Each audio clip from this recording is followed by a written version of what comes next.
D'après toi, est-ce qu'il faut être super intelligent pour agir par soi-même au tribunal sans avocat?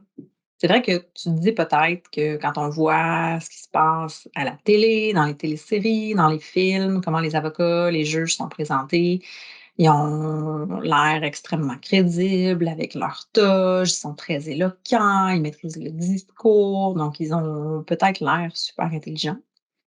Je te dirais par contre que c'est pas, une qualité, nécessaire d'avoir une intelligence supérieure à la moyenne pour être capable d'agir au tribunal, que ce soit pour un avocat ou pour une personne qui se représente seule. En fait, ce qui est vraiment important, c'est, selon moi, 2 choses. C'est d'être capable de bien gérer ses émotions.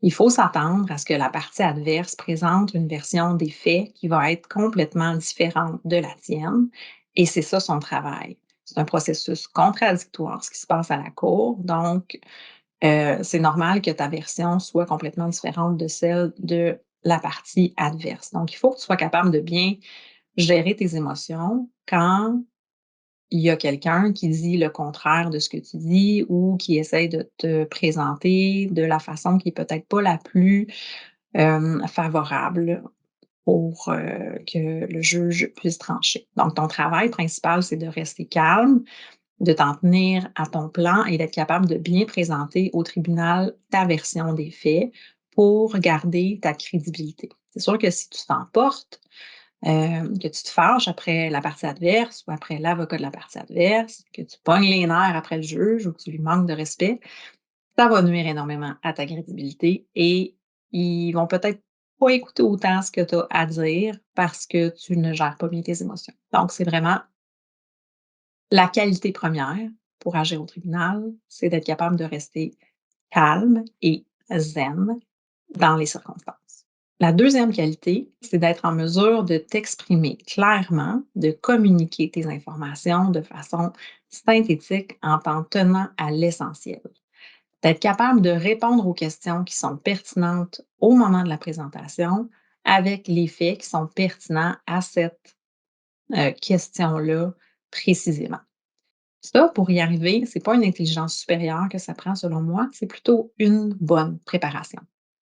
L'idéal, c'est de bien savoir à l'avance de quoi est-ce qu'on va discuter à la cour cette journée-là. La question porte sur quoi? Sachant la question, qu'est-ce qui est pertinent pour répondre à cette question-là? De quoi est-ce que tu devrais parler et ne pas parler pour aider le juge à trancher la question?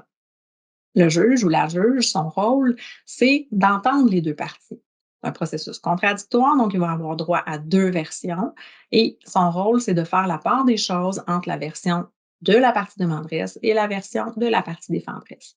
Donc, il va entendre votre preuve, il va entendre vos arguments, puis il va trancher sur cette base-là.